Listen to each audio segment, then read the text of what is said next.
بسم اللہ الرحمن الرحیم۔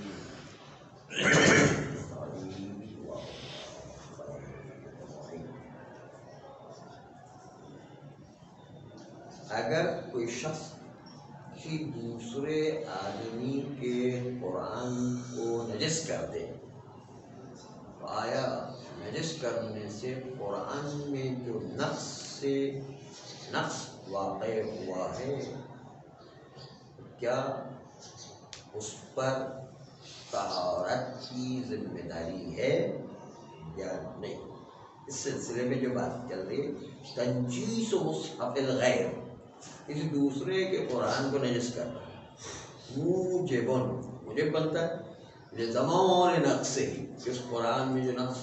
پیدا ہوا اس کی ضمانت ہوگی کہ الحاصل کہ وہ ضمانت حاصل ہو جائے گی، تطہیر ہی کہ اس قرآن کو پاک کرنا اس کی ذمہ داری ہوگی جو اس نے نجس کر کے اس میں نقص پیدا کیا ہے۔ مقتضى قائد زمان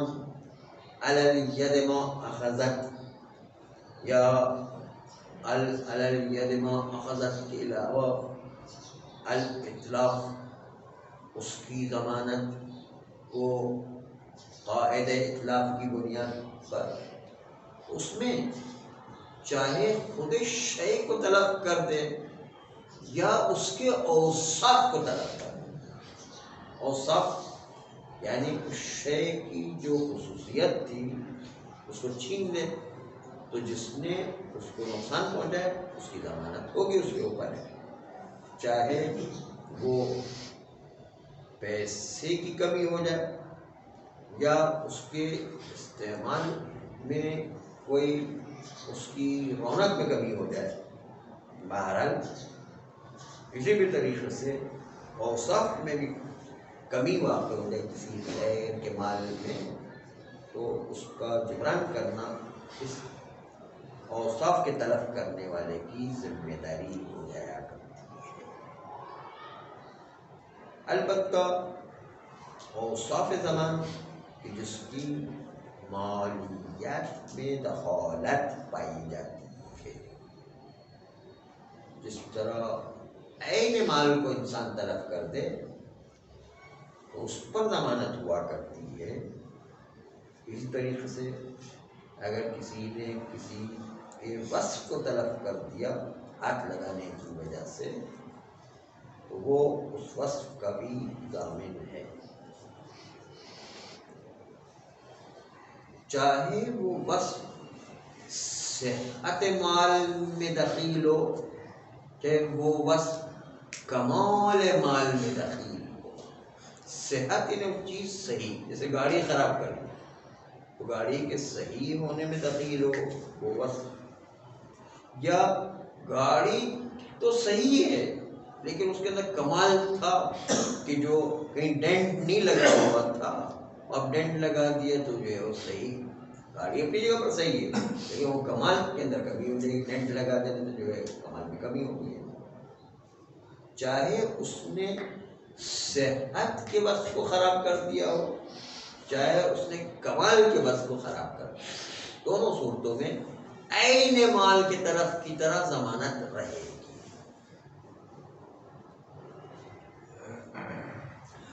اور چونکہ اس نے کسی دوسرے کا قرآن نجس کر دیا ہے اور اس میں نقص پیدا ہو گیا ہے، اس کی قیمت میں چاہے نقص پیدا ہو یا اس کی کمال میں نقص پیدا ہو، اس کے نتیجے میں وہ موجب ضمان ہے۔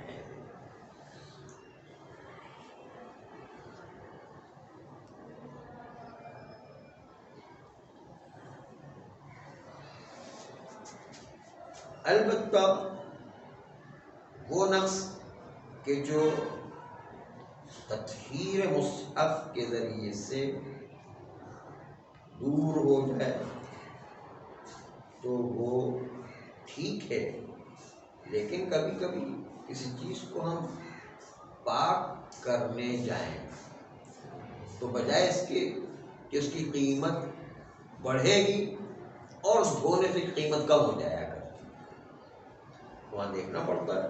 کہ دھونا یہاں پر مصلحت ہے یا دھونا مصلحت نہیں ہے۔ مثال کے طور پر ایک گدا نجس ہو گیا، اب گدے جو روئی کے ہوتے ہیں، اگر روئی کے گدے کو دھویا جائے پاک کرنے کے لیے تو پاک تو ہو جائے گا، لیکن اس کے بعد گدے میں روئی پانی اس طرح جذب ہو جائے کہ روئی ایک دم سکڑ جاتی ہے اور اس کے نتیجے میں بالکل گدا جو خراب ہو جاتی ہے، اس کی قیمت ہی بالکل ختم ہو جاتی ہے۔ تو پاک کرنا الگ چیز ہے اور اس کی قیمت کا خیال کرنا، اس کی مصلحتوں کا خیال کرنا ایک الگ چیز ہے۔ اس لیے آغائے طباطبائی نے جو کہا کہ ہم اس کو تطہیر کر کے نقص کو دور کریں گے، یہ تطہیر ہر جگہ نہیں چلتی،